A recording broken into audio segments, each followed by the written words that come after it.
Good morning students. आज का topic है ठोसों के चुंबकीय गुण। जैसा कि मैंने पहले भी कहा था कि हो सकता है कि इस साल ये टॉपिक आपके सिलेबस से हटा दिया जाए, लेकिन फिर भी मैं इस पर वीडियो बना देता हूं, जिससे अगर नहीं हटता है तो हम इस वीडियो को देखकर इसको तैयार कर सकते हैं। फिर चुंबकीय गुणों के आधार पर ठोसों को 5 भागों में या 5 श्रेणियों में विभाजित किया गया है। सबसे पहली श्रेणी है अनुचुंबकीय ठोस।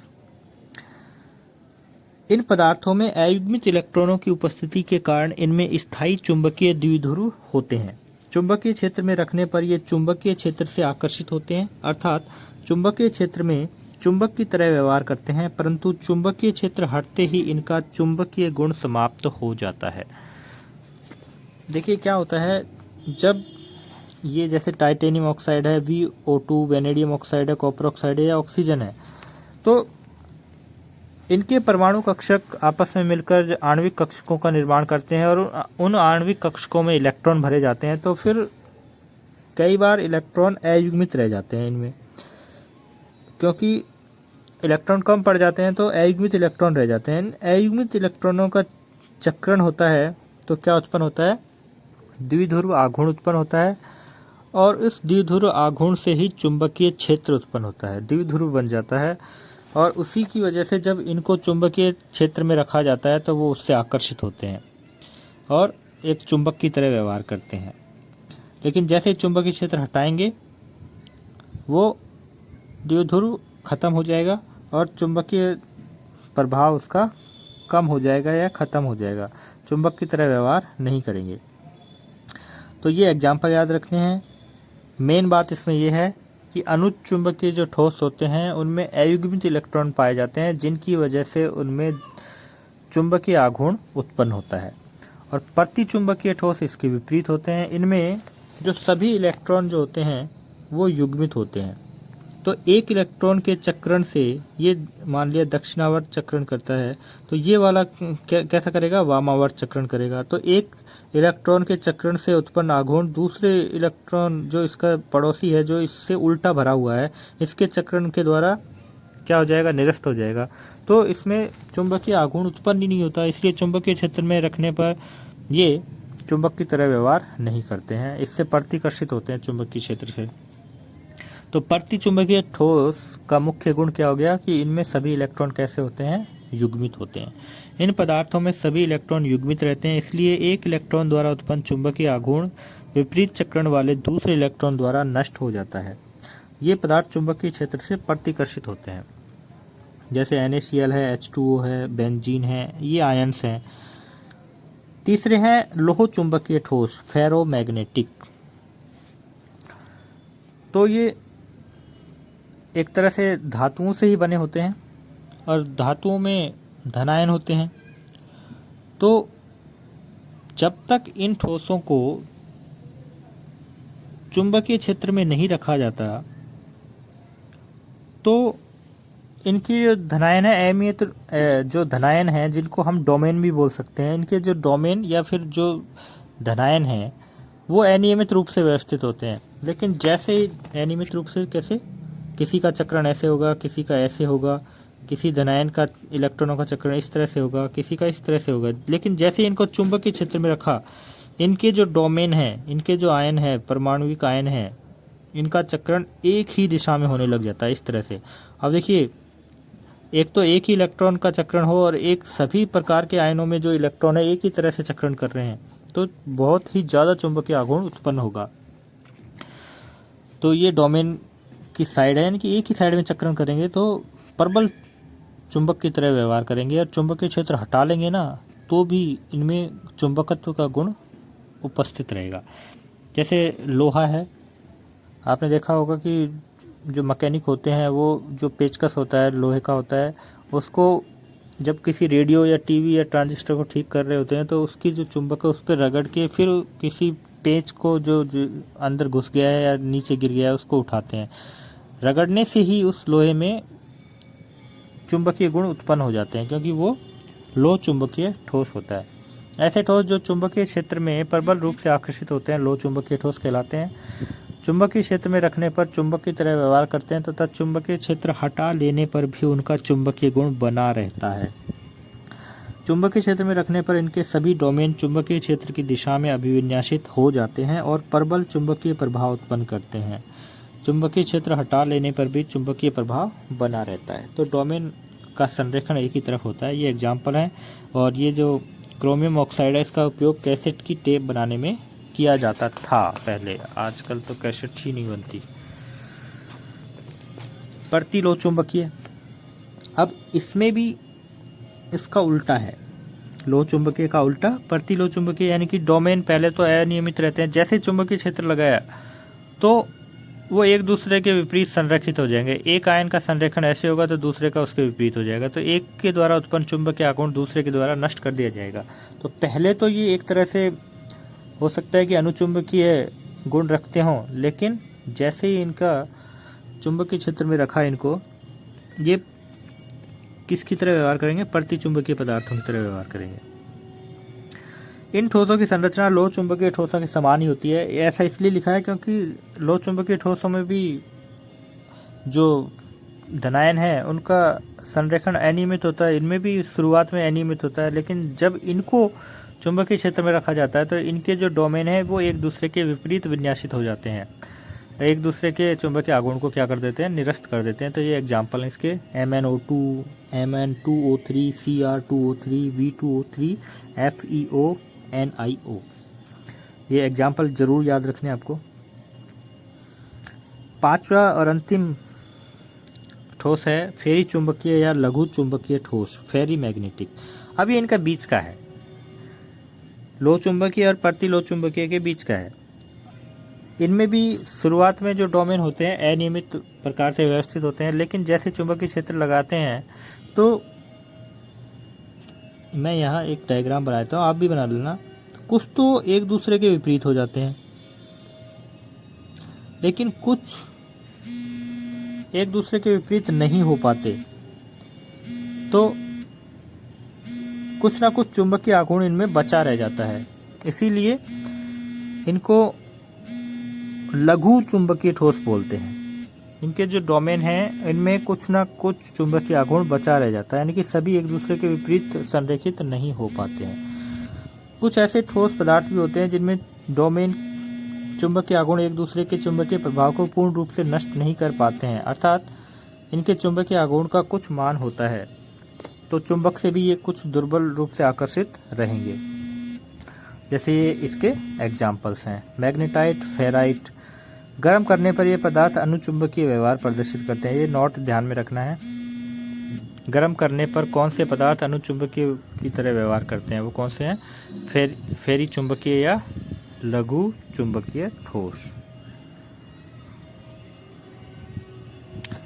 अब देखिए ये यहाँ कंप्लीट हो जाता है आपका पार्ट। एक लास्ट में एक टॉपिक है पैरावैद्युतता क्या होती है। मैंने इसका प्रश्न बनाकर ही इसको यहाँ ऐड कर दिया है टॉपिक को। ये अभी इस पर और रिसर्च की जा रही है पैरावैद्युतता पर, कि ताप के द्वारा विद्युत का उत्पादन कैसे किया जाए जिससे ना ही कोई पर्यावरण प्रदूषण हो, ना ही किसी का कोई नुकसान हो। तो ये तरीका अभी इसकी ऊपर रिसर्च चालू है, इसीलिए लास्ट में इसको ऐड किया गया है। पायरो इलेक्ट्रिसिटी एक ग्रीक शब्द है जिसका अर्थ है ताप द्वारा विद्युत का उत्पादन। अगर ये क्वेश्चन आएगा तो ऐसे ही आएगा सीधा ही, और इसका जो आंसर मैंने लिख रखा है सेम यही आंसर आपको लिखना है। क्या होता है, कुछ पदार्थों को बहुत तेज गर्म करेंगे और फिर अचानक से ठंडा किया जाता है तो उनमें वोल्टता उत्पन्न हो जाती है ना। और वोल्टता उत्पन्न कैसे होगी, क्यों होगी? क्योंकि ताप परिवर्तन से क्रिस्टल जालक में कुछ परमाणु अपनी स्थितियों में परिवर्तन कर लेते हैं, जिससे पदार्थ की ध्रुवणता परिवर्तित होती है, और ध्रुवणता परिवर्तन से ही क्रिस्टल में वोल्टता उत्पन्न हो जाती है, जिससे हम विद्युत का उत्पादन कर सकते हैं। जैसे ये वो पदार्थ हैं जिनमें ताप परिवर्तन करने से वोल्टता उत्पन्न होती है। गैलियम नाइट्राइट है, सीजियम नाइट्रेट है, पॉलीविनाइल फ्लोराइड है, लिथियम टेंथेलेट है। तो एक एग्जाम्पल भी पूछा जा सकता है और दूसरा इसके ऊपर टिप्पणी पूछी जा सकती है। ऐसा ही बीच में एक टॉपिक आया था जिसको मैंने लास्ट में क्वेश्चन बना के ऐड कर दिया है कि बैंड सिद्धांत के आधार पर वैद्युत चालकता को समझाइए।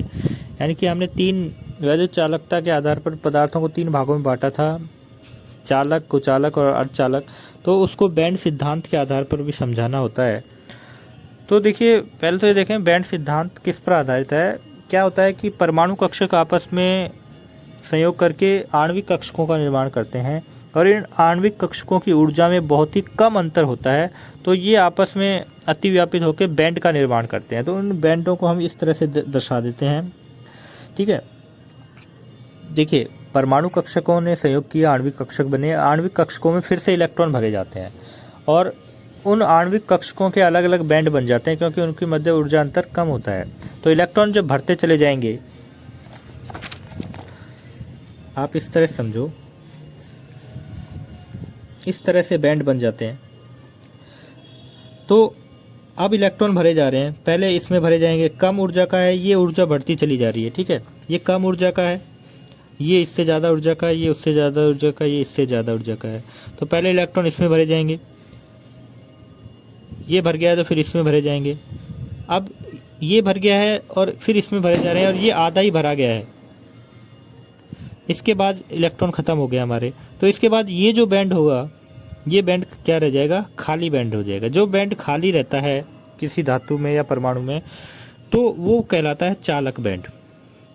और वो अंतिम बैंड जिसमें इलेक्ट्रॉन पाए जाते हैं वो कहलाता है संयोजकता बैंड, जो आधा खाली या भरा रहता है, ठीक है। ये संयोजकता बैंड है, ये चालक बैंड है। अब इनके आधार पर ही ये जो चालक बैंड है और संयोजकता बैंड है, इनके मध्य का जो गैप है, बीच का जो स्पेस है, जो रिक्त स्थान है, इसी के आधार पर ही पदार्थों को चालक, कुचालक और अर्धचालकों में विभाजित करते हैं। अगर ये गैप बहुत ज़्यादा है, मान लिया ये तो संयोजकता बैंड था जिसमें इलेक्ट्रॉन थे, अंतिम इलेक्ट्रॉन, और ये चालक बैंड है जिसके बीच की दूरी बहुत ज़्यादा है, तो इलेक्ट्रॉन यहाँ से यहाँ नहीं जा पाएंगे। भाई इलेक्ट्रॉनों का चालन होगा तभी तो विद्युत का प्रवाह होगा। अब इलेक्ट्रॉनों का चालन कैसे होगा, जब इलेक्ट्रॉन संयोजकता बैंड में चालक बैंड में चले जाएं। लेकिन संयोजकता बैंड और चालक बैंड के बीच में दूरी बहुत ज़्यादा है, तो इलेक्ट्रॉन का प्रवाह नहीं हो पाएगा। इसका मतलब ऐसा पदार्थ क्या कहलाएगा, कुचालक होगा। यानी कि जिस पदार्थ के संयोजकता बैंड और चालक बैंड के मध्य ज़्यादा स्पेस होता है, गैप होता है, तो वो कुचालक कहलाता है। जिस पदार्थ के संयोजकता बैंड और चालक बैंड के मध्य अंतर बहुत ही कम होता है वो अर्धचालक कहलाता है। और जिस पदार्थ का संयोजकता बैंड और चालक बैंड एक दूसरे के मध्य अतिव्यापित रहते हैं, यानी कि ये तो था संयोजकता बैंड और ये इसी में घुस गया है, चालक बैंड भी बिल्कुल भी बहुत कम अंतर है और ये इसमें अतिव्यापन हो गया, इसको ओवरलैप कर रहा है, तो ये होते हैं चालक। अब देखिए अर्धचालक, ये अर्धचालक है क्योंकि बहुत कम अंतर है, ये कुचालक है, ये अर्धचालक है। तो अर्धचालक में भी इसमें इलेक्ट्रॉन पहुंचाने के लिए कुछ ना कुछ टेम्परेचर देना पड़ेगा, तापमान देना पड़ेगा, तभी इलेक्ट्रॉन यहाँ कूद पाएगा। यहाँ तो तापमान देने पर भी नहीं कूद पा रहा, बहुत ऊपर है। लेकिन यहाँ तो तापमान देने की भी ज़रूरत नहीं है, चालक पदार्थों के लिए तापमान की भी जरूरत नहीं, क्योंकि आसानी से संयोजकता बैंड से इलेक्ट्रॉन चालक बैंड में चला जाएगा, क्योंकि अंतर ही नहीं है और अतिव्यापन भी कर रहा है चालक बैंड संयोजकता बैंड में। तो इस तरह से इनको 3 भागों में बांटा गया है। बैंड सिद्धांत के अनुसार पदार्थ के परमाणु का बाह्यतम कोश जिसमें इलेक्ट्रॉन होते हैं संयोजकता बैंड कहलाता है, ये वाला अंतिम इलेक्ट्रॉन जिसमें होते हैं, और उससे अगला रिक्त बैंड चालकता बैंड कहलाता है। तो ये 3 भागों में बांटा है। देखिए चालक में क्या हुआ है, संयोजकता बैंड और चालक बैंड ने अतिव्यापन कर लिया है, तो ये वो क्षेत्र है, अतिव्यापन क्षेत्र है, तो यहाँ से इलेक्ट्रॉन आसानी से इसमें चले जाते हैं। ये है कुचालक या अचालक के बैंडों की स्थिति। यहाँ देखिए ये जो वर्जित क्षेत्र है, बीच का जो भाग है, गैप है, इसे बोलते हैं वर्जित क्षेत्र। इसमें बहुत ज़्यादा अंतर है, इसीलिए इलेक्ट्रॉन यहाँ से यहाँ नहीं जा पाते, इसीलिए ये कुचालक है या अचालक है। और अर्धचालक में ये गैप इससे कम है, तो जैसे ही ताप बढ़ाएंगे तो संयोजकता बैंड से इलेक्ट्रॉन चालक बैंड में आसानी से चले जाते हैं। यही सब इसमें समझाया गया है। संयोजकता बैंड तथा चालक बैंड के मध्य ऊर्जा अंतर के आधार पर चालक, कुचालक तथा अर्धचालकों को पृथक किया गया है। चालकों में चालकता बैंड तथा संयोजकता बैंड परस्पर सटे हुए होते हैं, परिणाम स्वरूप इलेक्ट्रॉन सरलता से चालक बैंड में चले जाते हैं। यही कारण है कि धातुएं अच्छी चालक होती हैं। कुछ चालकों में चालक बैंड एवं संयोजकता बैंड में बहुत अधिक ऊर्जा अंतर होने से इलेक्ट्रॉन गति नहीं कर पाते हैं, और अर्धचालकों में संयोजकता बैंड एवं चालक बैंड के मध्य बहुत कम अंतर होता है। तापक्रम में वृद्धि से अर्धचालकों की चालकता बढ़ जाती है। तो ये आपका 1 का पार्ट यहाँ समाप्त होता है। इसमें देखिए एक चीज़ यहाँ दिखानी है आपको, ये एक मात्रक कोष्टिका है HCP की, एक क्रिस्टल हमने बनाया था HCP क्रिस्टल, उसकी मात्रक कोष्टिका है, षटकोणीय मात्रक कोष्टिका होती है। इसमें अवयवी कण की संख्या कितनी होती है? 6 होती है। और ये कैसे होती है? इसमें 12 कोने होते हैं और एक कोने पर जो अवयवी कण है वो 6 मात्रक कोष्टिकाओं का भाग होता है, इसलिए 12 में 6 का भाग देते हैं तो 12 कोनों पर उपस्थित कणों से सिर्फ 2 ही परमाणु बन पाते हैं।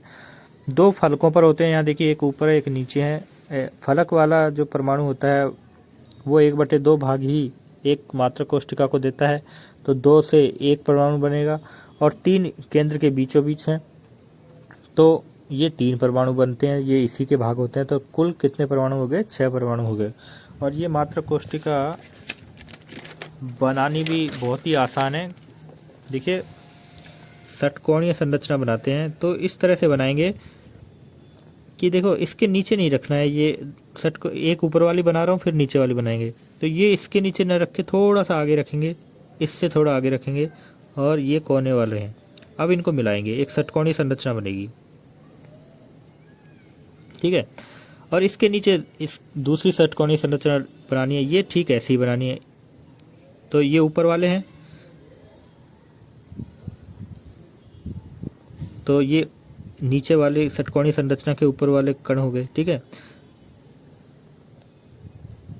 ये नीचे वाले के हो गए और ये इसके बीच में आ गया, ठीक है। अब इनको मिलाया, ठीक है।